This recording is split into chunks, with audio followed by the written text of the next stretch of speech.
Welcome to Power Moves Podcast with your hosts, Melissa Bassano and Brittany Fowler. Melissa and Brittany work for an executive career management firm, Browning Associates. They coach executives on how to manage their career, brand, and network. Join them on their podcast journey, sharing special insights with former clients and guests from their network. Visit the links in the bio for more detail and enjoy the show. Daniel Yeager is a senior operations leader with more than a decade of experience in healthcare, hospitality, and real estate, driving growth, scaling infrastructure, and delivering operational excellence. He currently serves as the Chief Operating Officer of Total Family Foot Care, one of the largest mobile podiatry practices on the West Coast, where he's leading rebranding, restructuring, and operational optimization for future scale. Previously, Daniel helped grow a mobile wound care company from 10 to over 700 employees in just 5 years, serving in multiple executive level roles, including sales and operational leadership. He also spent 5 years in a director-level operational role at Chick-fil-A.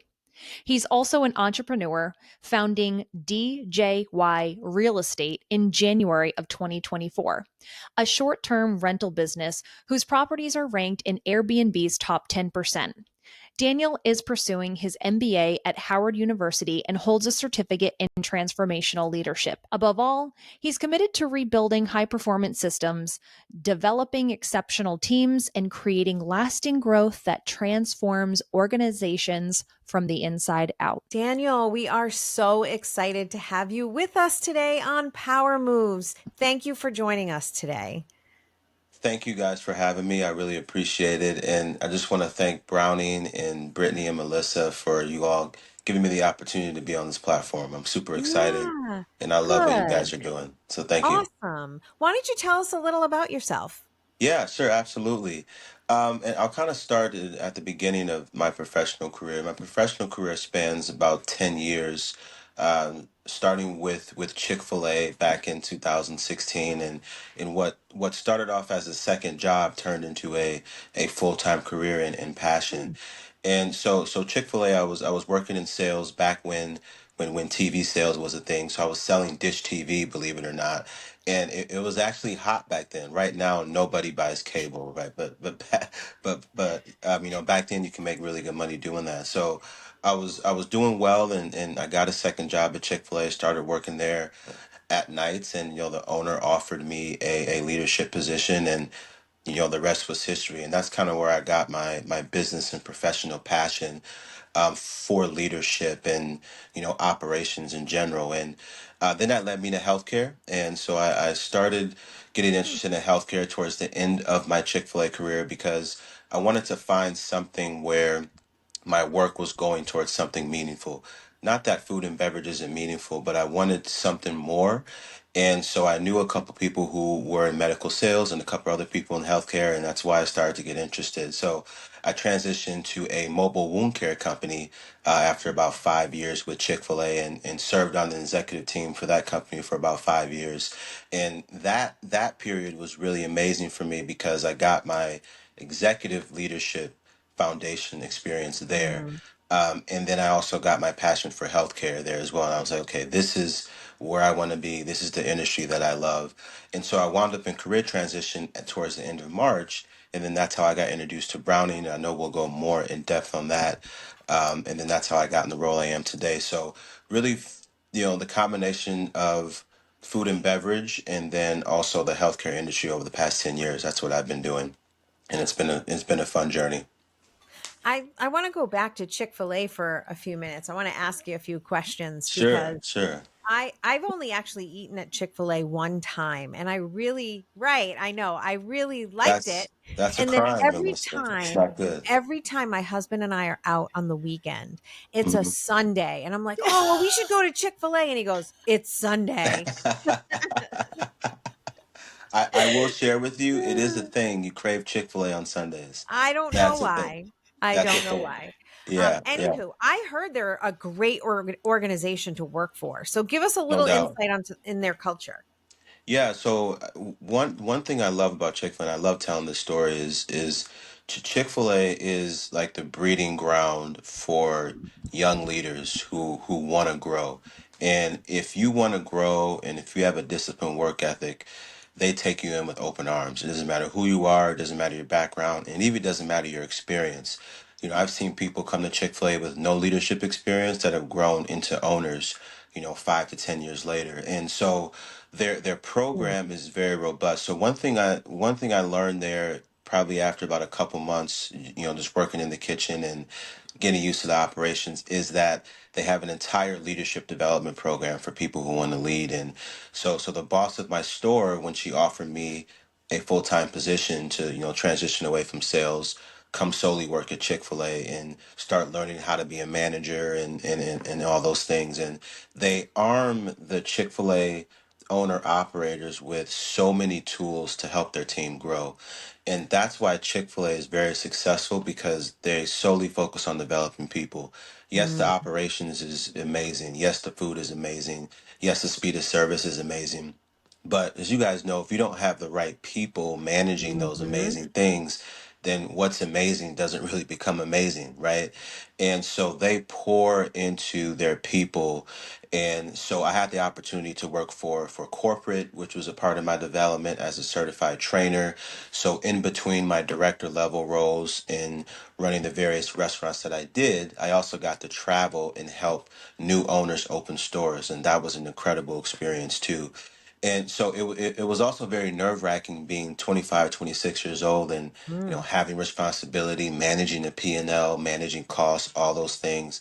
But it gave me that foundation of, okay, I love business and I love leadership. So once I got to the executive level, I just found that I was able to navigate things so fast, probably more than the average person, because of everything I learned at Chick-fil-A. Chick-fil-A is a very fast-paced environment, and it's very difficult to operate in. Very, very difficult, right?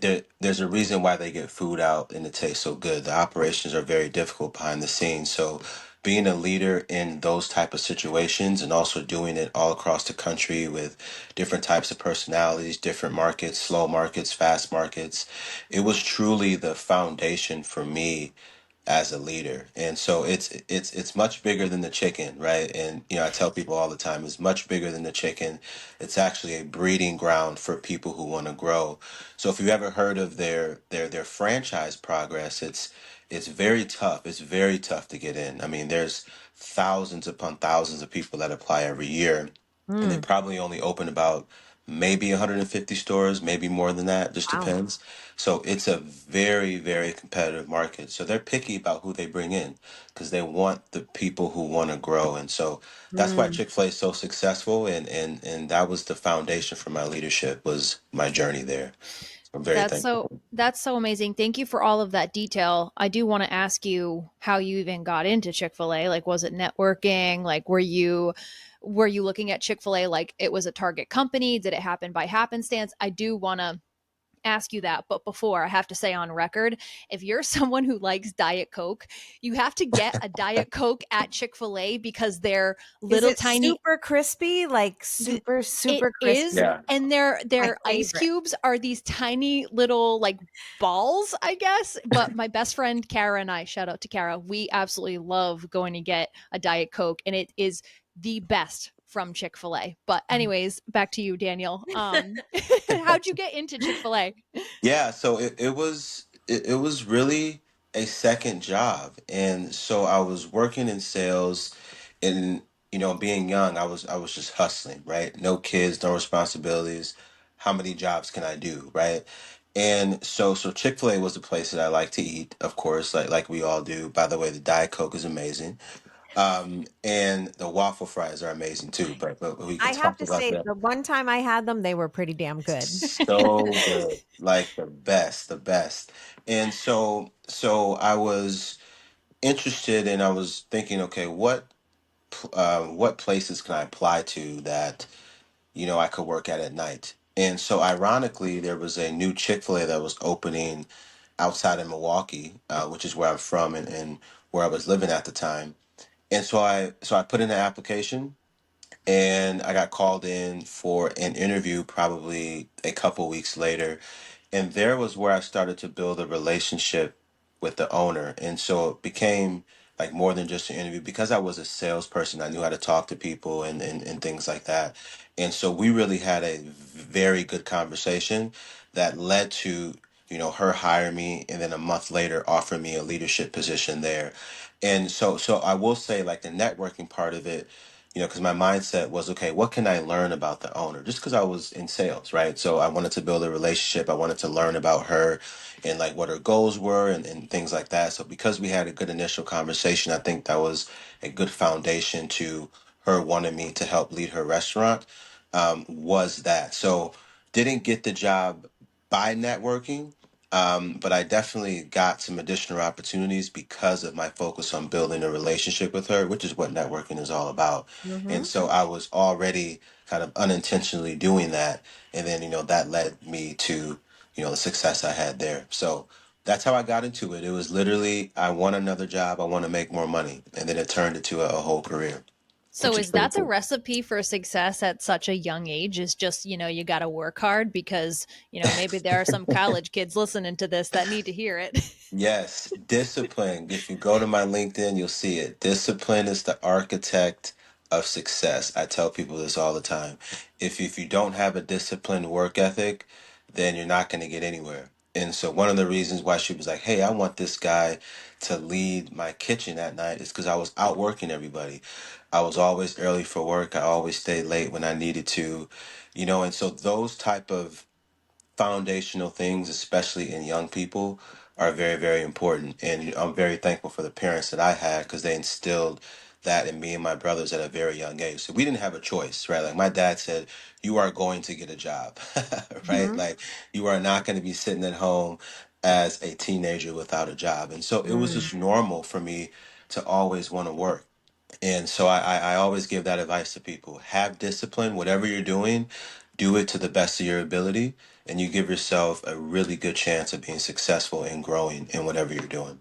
So, yeah, Amazing. Now, you can. how did you make what made you want to make this transition from food and beverage to healthcare? I mean, that's talk about polar opposites there. It's Yeah. fast food and now you're going into healthcare, which I think is exciting because you're now doing something that is you're probably a little more passionate about, but what did you Yeah. do to make that switch?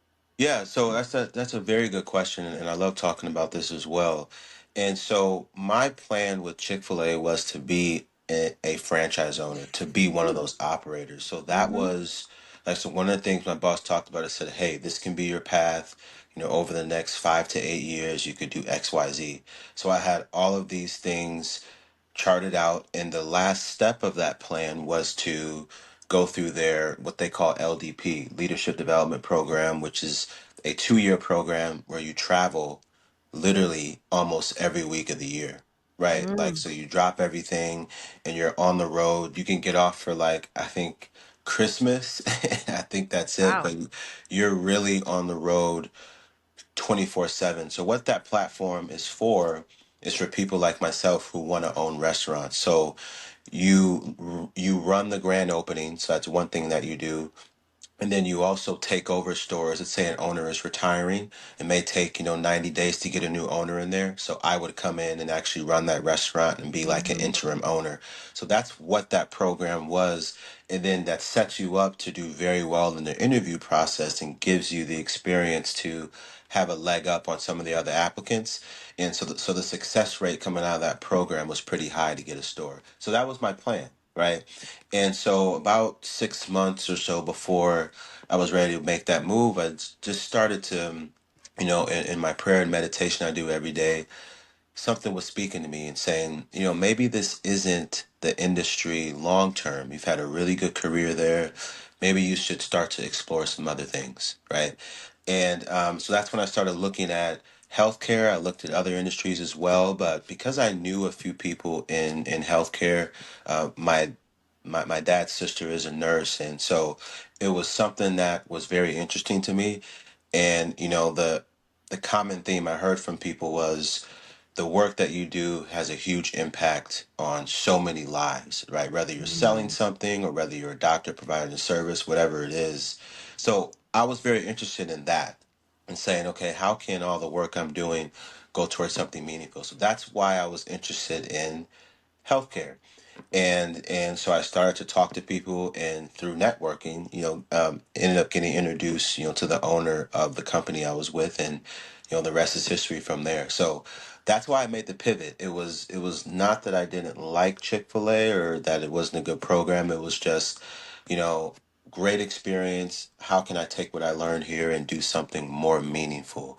And so Mm-hmm. that's why I was interested in healthcare, and And that's you why I ran a made the camp. change. Yeah, you ran a campaign with me at Browning, and Yes. you and I talk about God all the time and how Yes. God moves in ways that we don't understand. And I remember when you moved into the role you're in now, you had commented like, this previous role, you pivoting into healthcare and you having that previous role is what set you up to do what you're doing now. So it's Yes. so interesting how you thought you were going to stay in the restaurant industry, and then something inside of you was like, wait a minute, there might be something more fit for me. And here we are. So let's talk about that transition. Yeah. How did you know within your mind and your heart that running a campaign with Browning was going to be right for you?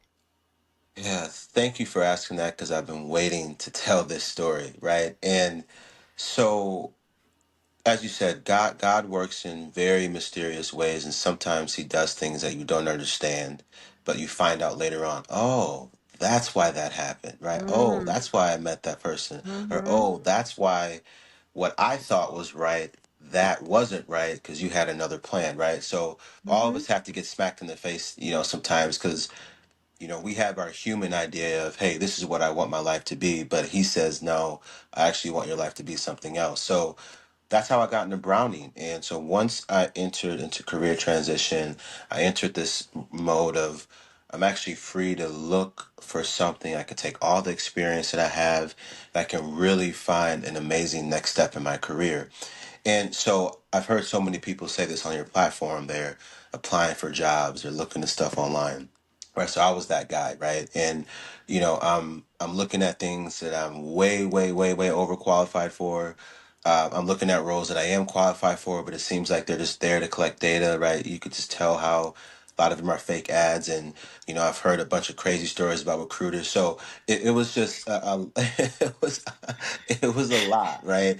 And so my wife is looking at jobs, I'm looking at jobs, and so finally after a couple of weeks, my sister-in-law, who I have a very good relationship, she's like, hey, have you heard of a career management firms that actually manage executives? And I go, no, what are you talking about? Like I had no, because I know recruiters are, I've heard of those firms, but not somebody that actually you can retain to actually manage your career and brand. So she was like, you need to check it out. She gave me Corn Ferries, she gave me a couple others. And so I went on Google and I just typed in executive career management firms. And boom, that's where I found Brownie. So whoever's doing your SEO, by the way, is doing a really good job because you guys were at the top of the list. And Mm-hmm. so as I started to go through the website, there was two things that really stood out. Number one was the quality of testimonials and the reviews, I'm on your YouTube channel, and then you guys have the Better Business Bureau link on there. So I was just reading and just blown away by the authentic testimonials that you guys get, right? And then the second thing was Browning is a faith-based company, right? And so, faith is very important to me. And so those two things really drew me in. So I said, okay, this could be an amazing company. And then that's when I, filled out the information, and then I got a hold of my brother Dante, right? And he was Dante Crowther was the first voice of Browning, right? So whatever he's doing a good job, right? Because here I am, I'm in transition, I'm frustrated, I don't know what I'm gonna do, and I'm like, am I gonna make this big investment, you know, into myself, right? And it's tough spending that kind of money, right? And so you need somebody to really explain to you what the value is and all that. So Dante did an incredible job with that. Just kind of calming down my nerves. He was focused on me as a person, not just trying to make the sale, not trying to bring me in as a client. And before I talk to Brittany, before I talk to John, right? Like I'm talking to Dante. So he's the one that's going to be like, is he going to come on board? Yes or no? Mhm. And so that's how I got on board with them. And so the last thing was having conversation with Dante. So the testimonials, being a faith based company, and then having that conversation with Dante and just feeling really comfortable about the decision. That's why I came on board with Brownie. And then I met John, and then I met Brittany, and the rest is history from there. But you guys do a very good job at showcasing the why. Like, why does Brownie work? Well, here's 50 people, right? And here's what they Mhm. said. That's the best way to do it. Other companies, they have these fancy websites. They say all these things that aren't really true, but you guys actually, I'm serious, right? And they charge you a bunch of money, but it's all fake. You guys actually have data, and it's very Mhm. transparent and it's real. And so that's what drew me into Brownie, for Well, sure. and you said three of my favorite words: investment in myself.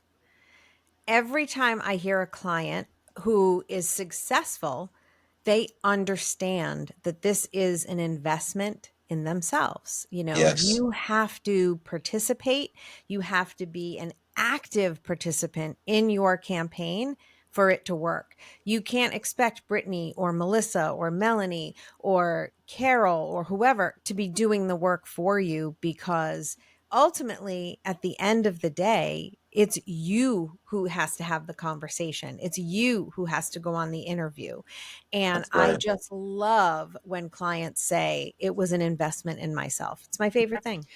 I Yeah. have to add something here quick because I think a lot of people, a lot of executives will think that they're above coaching because they think coaching is just a bunch of Yeah. cheerleaders and a bunch of Yeah. positive affirmations. And they're like, I don't really need that. But Oh, for but you for do. us with yeah, well that too, but it's like the work that you do with us is about strategy. Hmm. And Yes. Daniel showed up to every single call. Sometimes I would text him in the morning and be like, I feel like FaceTiming today, like let's do our call on a FaceTime, because we really built a good relationship, and now Daniel and I are actually really good friends. We talk pretty much daily, which is amazing. But it's really about the strategy. It's about understanding the tiny little tweaks of the Hmm. do's and don'ts of how to manage relationships or execute on following up. And Daniel, correct me if I'm wrong, but I remember so much of the success you found in such a short amount of time was actually listening to mine and Melissa's podcast, because there were a Oh, lot of yes. aha moments that you had from certain episodes, and you reached out to certain people that you didn't even plan on because you weren't thinking of it prior, but something in our episode made you reach out to additional people. Absolutely, and it was networking. So when you're in a job search, at least for me, the last people you want to talk to is people that you know, right? Hmm. Like why am I going to talk to my friends and family and my former coworkers, whoever it was, about, hey, I'm looking for a new position? That, at least for me, was initially very uncomfortable. And so when I started to talk with Dante about your program, and he's talking about networking, I'm like, oh my God, is this a network marketing thing where I'm going to be selling something, right? I was just getting all these crazy ideas in my head, right? But in reality, it's just either talking with people you're currently talking to or reconnecting with people in the past and adding value. So the one thing, and there's many things that stood out with your podcast, but that was the one thing that kind of really drew me in was, okay, this isn't like you're not selling something, you're not asking for people's credit card, you're not, right? You Right. don't have to do anything like that, Daniel. So calm down. This is not that kind of thing, right? This is, how can I add value to this person? I'm like, oh, okay, well, like I've been doing that kind of stuff for the last 10 years, because in leadership, you're always trying to figure out how you can add value to people who report to you, people you work with, right? Like that's what you do as a leader. So your podcast really kind of calmed that down for me, because, and I don't remember the episode, but you guys were talking with somebody about when you're networking, how can I add value to this person today? Hmm. What can I help them with today? Do Hmm. they need to meet somebody? Do they have an idea they're trying to figure out? Did they have a bad day at work, right? Like, just whatever it is, it's how can I get on the call with this person for 15 minutes and add value. So that's what your podcast did for me as I was listening to your podcast around the time when I was talking to Dante and kind of making that decision. I heard a few episodes and I'm like, okay, this is way different than what the assumption is, right? I'm not just calling people to get them to Right. do something for me. Right. It's calling people to reconnect. And so Right. that adding value, that's what stood out to your podcast, the first couple of episodes I listened to. And I think that's the one misconception that most people have when they want to hire somebody like Browning is we're going to make you call everybody and say, "Hey, I'm looking for a job. Can you help me?" And that's the last thing that we Yeah. want you to do. Do we want you to call your friends and family or former coworkers or, the guy who painted your house? Absolutely. But your relationship building. And 9 Yes. times out of 10 if you're doing it correctly, they're going to say to you, "Hey, you know who you should be talking to? I have somebody in my network I think you should have a conversation with." And That's it's right. usually them saying it to you, and you don't have to ask for anything. That's literally exactly what happens. Yeah. Yes, that's exactly what happened actually. And it's just like, wow, this actually works. Mm-hmm. And so now that this skill of I tell people intentional networking, now that I have this skill, it's like it's so valuable Mm-hmm. now. Now that I'm meeting people in a different way, I'm talking to people in a different way, I'm building relationships in a different way because of that adding value piece. Don't call people and just say, "Hey, I need this, I need this." Call people and you flip it. You say, "How can I help you?" And then they end up helping you way more because they're just excited about, you wanting to help them first. And so I appreciate you guys giving me that knowledge before I started because that really helped. If I didn't listen to your podcast, I probably would have been much more scared, Brittany, probably asking you a lot of questions like, what are you about to make me do? Why do I have to do this? Etc. But the fact that I listened to your podcast before, I kind of had an idea of what other people went through and how you Mm, guys work. And that really helped me a lot with the process. that's awesome. I love Yeah. that. And I just encourage people when even if you're not hiring a company like Browning or whoever is out there, you've got to remember that if you can build relationships with people, if you can be good, if you can get really good at maintaining relationships with people, that's what's going to take you farther in your career than anything else. Because just calling people and asking, it doesn't work that way anymore. Maybe in the 80s, maybe in the early 90s, that was the way you could do it. I can remember walking into, a big building and with a resume and saying, "Hey, here's my resume. Can I talk with someone?"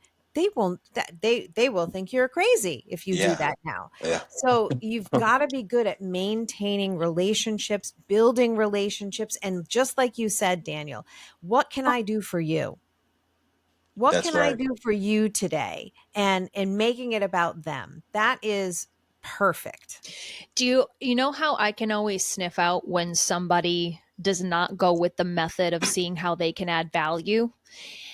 It's when they call me and they say, "Okay, now I'm at the phase where I'm supposed to be following up.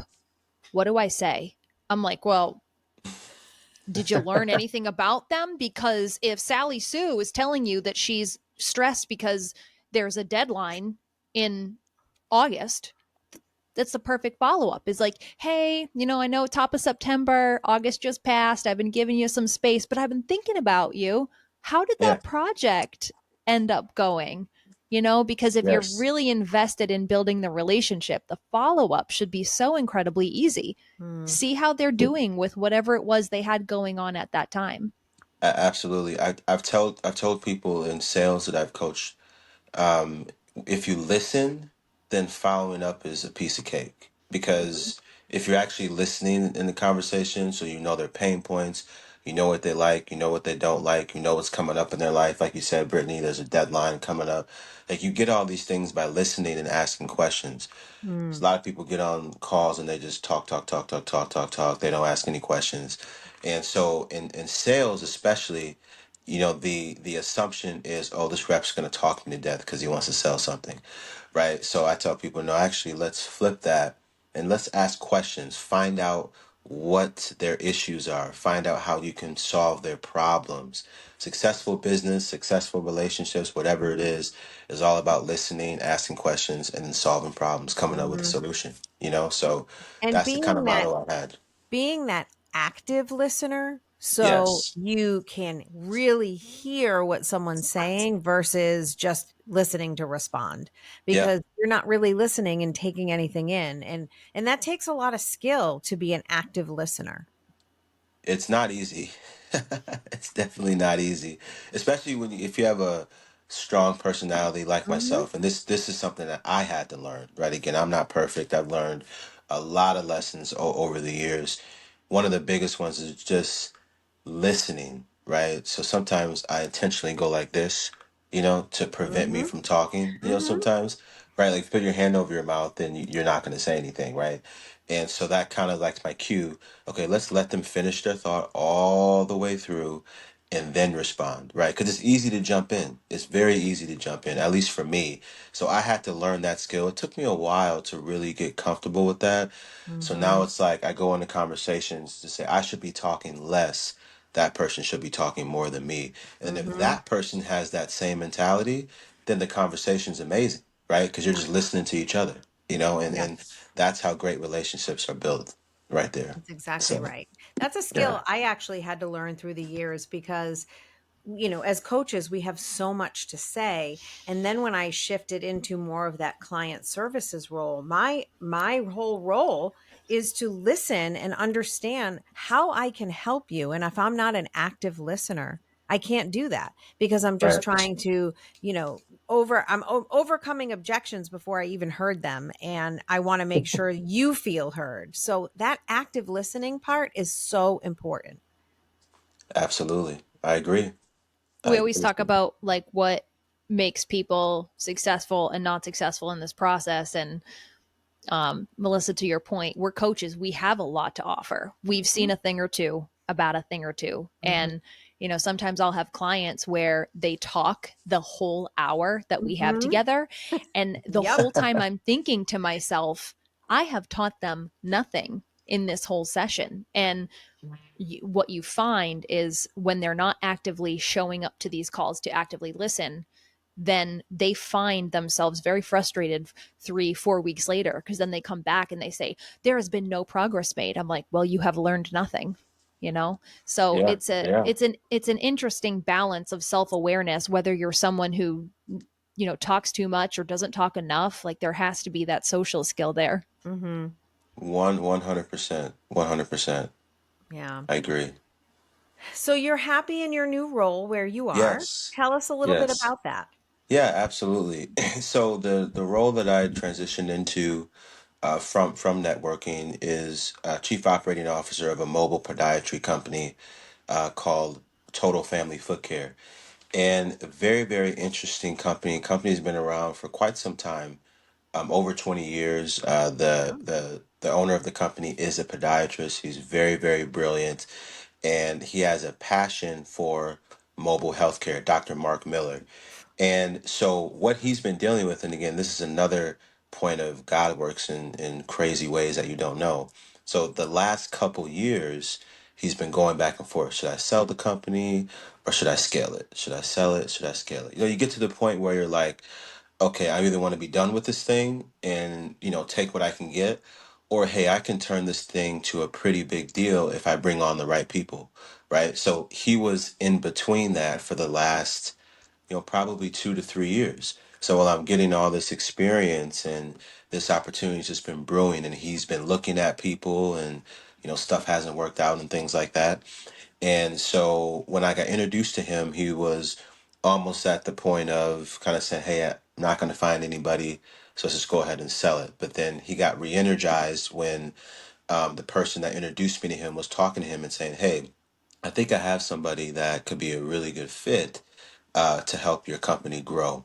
And then that's how I got introduced to Dr. Mark Miller. And we had an hour conversation that was scheduled in person that turned into a 3.5 hour conversation. Mm. Why? Because it was about relationships and it wasn't all business, and we were learning about each other, and I was asking questions and letting him Yeah. speak, and he was asking questions and letting me speak. And so ended up bringing me on board at the beginning of June as the COO of the company, and to help him restructure, rebrand the company, and then scale the company for growth. And so the restructuring part is all of the outdated processes that the company is in, right? You have a company that has been around for a while, but is still doing a lot of elementary things, not in a bad way, but they've just been doing the same thing for the last 20 to 30 years, which is great, and it got them to an amazing point. But of course, you all know when you want to scale and do things differently and bring your processes up to where things are now, you have to make changes. So that's a part of restructuring, hiring the right people, changing the way that we do things. And Yeah. then the rebranding part is about changing the company to more a healthcare company instead of just podiatry. So Dr. Miller wants to do mobile wound care. He wants to do general medicine.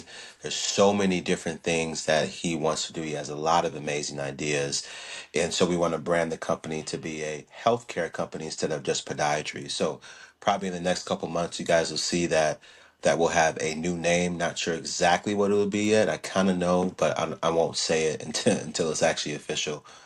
So and then scaling, and so once we restructure and rebrand, then it's going to be about scaling the company. So the company's operating in California and Nevada right now. How can we get the company to Arizona and to Texas and to Georgia and to Florida, and to branch out all across the East Coast? And so we have a very large vision. There is a lot of work to do, no doubt about it. But this is what I love. I love taking companies and growing them, right? That's something that's fun. I experienced it in my last role, and because it's never a dull moment, right? It's not just you're clocking into work and you're doing something. There's something different every day that's going to happen, because that's the chaos of growth, right? But when you structure that growth, then that's when you're able to scale. And so that's what I'm focusing on right now. The first couple months have been a lot of learning the team members, getting very acquainted with current operations, and now starting to implement some changes for the future. So it's absolutely amazing. And like I said earlier, I love healthcare. This is exactly where I want to be. Healthcare is going to evolve so much over the next decade. I'm super excited about what's happening, especially with mobile healthcare. And so it's an industry that really excites me, and I'm super grateful to be in the role that I am today. That's So amazing. yeah, thank you, thank you. I'm going to put you on the spot with like kind of an interview question. So just do the best you can. Yeah, When you are, because you and I are friends, and I know what you have been going through with all of this. And, at the beginning, you were mentioning how excited you are, but that slight like overwhelm too, because when there's so much to do, you're like, yeah, wow, like the pressure is real. So yeah. my question is, how, as a chief operating officer, how do you put one foot in front of the other with like what to prioritize first? Because when you have a company that Mm. needs so many changes, like how do you put like that first step down? How do you know what to prioritize? That's a very, very good question. And to be honest with you, that is probably the number one struggle that companies have when they're growing. What do we prioritize, right? Because there's so many things to do, and you get in a rut where the company has five priorities at the same time and nothing is getting done. You're having unproductive meetings, people don't know what to do.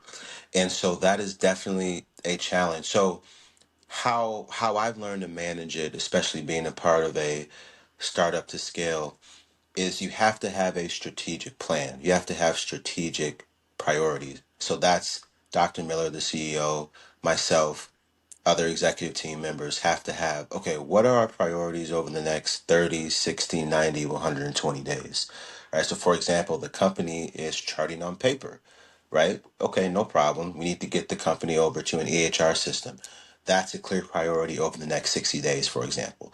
So then when people come at me and say, hey, Daniel, we need this, we need that, we need that, I say, okay, that's great, but we have to make sure this is intact before we do this. So part of my role is saying no, right? And it's hard to do that because when you have a bunch of great ideas on the table, especially with an owner that is always thinking about something new, which is great, But then the other side of that is you do too much at one time and you get nothing done. Mm-hmm. So the way I handle it is always in my head are what are the strategic priorities of the company for the next 30, 60, 90 days. And then of course you have your 12-month plan and your 24-month plan. But that helps you it helps me on a day-to-day basis know what to prioritize because if something is way out in left field, well, if you have a strategic plan, you know it's out in left field because you're like, okay, Mm-hmm. we're not really focusing on that right now. Whereas if you don't have a strategic plan, then you're kind of taking all the ideas because everything sounds great, everything sounds fantastic, and then you end up like, whoa, there's actually too much to do, right? And so I always have, and that's one of the first things I told Dr. Miller when I came on board with the company, is you and I and the rest of the leadership team have to be on the same page of where do we want to take this company? That's number one. Okay, we got that. We want to grow the company over the next 3 to 5 years to XYZ. That's the easy part. Okay, how do we get there? So, what are the steps into getting there? That steps is your strategic plan. So, if you have that laid out, it's much easier to know what to prioritize. And of course, there's things that come up, right? There's things that you just have to do as well, right? And that's a part of me as a COO and other leaders have to say, okay, we do have to do that because we got to keep the doors open, for example, or we do Mm-hmm. have to do that because we have to stay compliant on this, right?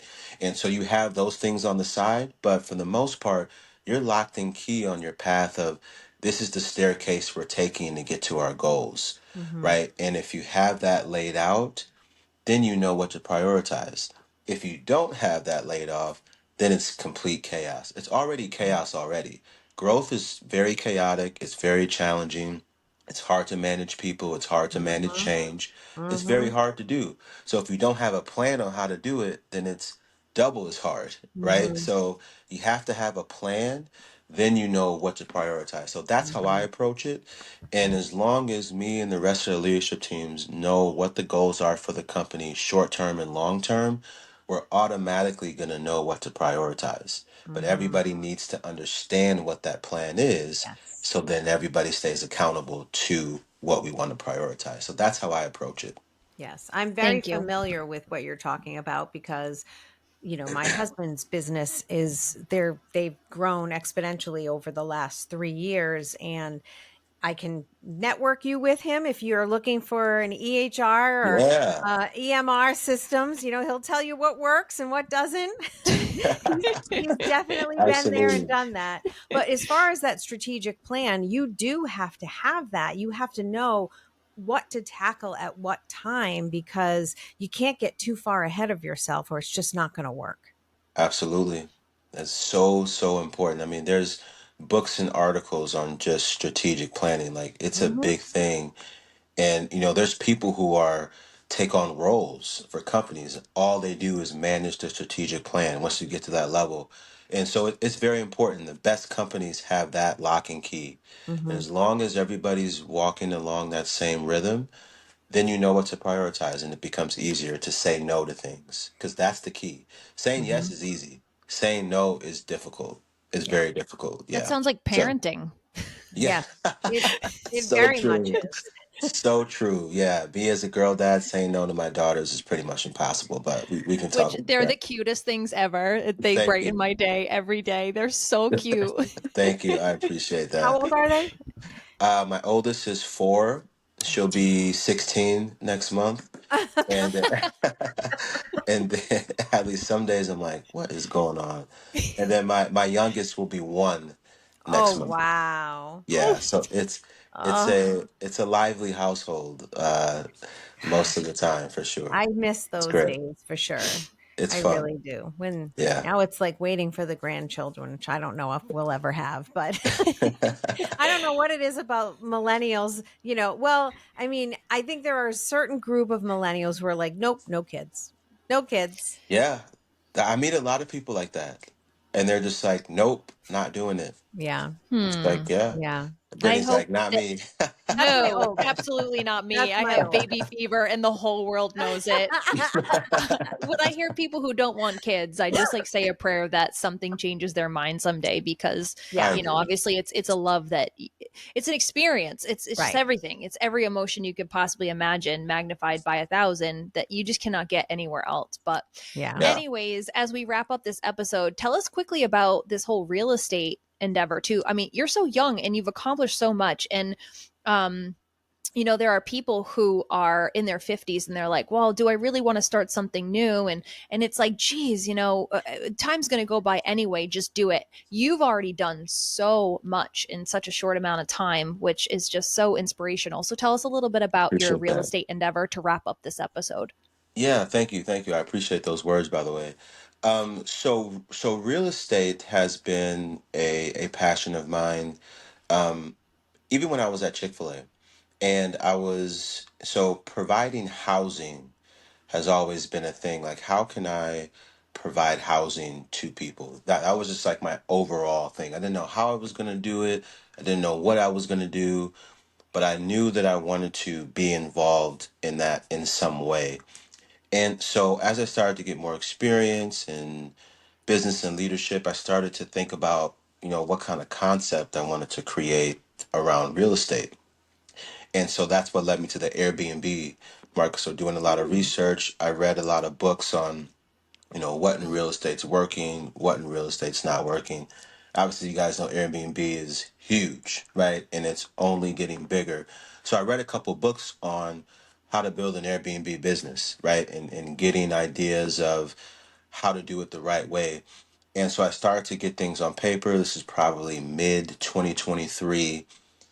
And I ended up founding my real estate company in January of 2024 called DJY Real Estate. And the company exists to provide housing solutions to working individuals and families through the short term avenue.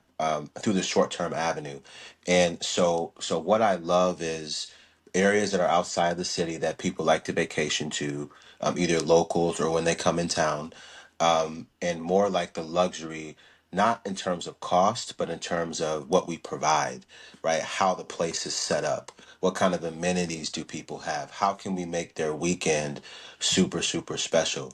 Well, I've read a lot of horror stories about Airbnb too. And so that's what really got me passionate. Like, a lot of owners just don't do the right thing, right? And it's just there's a lot of shortcuts. There's a lot of things that happen out there where people just don't take care of their properties. They don't respond to people's needs and things like that. So I got passionate again with healthcare. I was like, okay, how can I be a part of solving this issue? So that's why I created DJY Real Estate, and I was born and raised in Milwaukee, Wisconsin, and so I wanted to start my business there, because I know the area there. I have a lot of people that I know there, and I met a really good real estate agent there. So I'm like, this makes sense. She happened to know a really good property management company that I interviewed that Mm. went phenomenally well. So I'm like, let's just focus on Wisconsin. And so I made some big investments.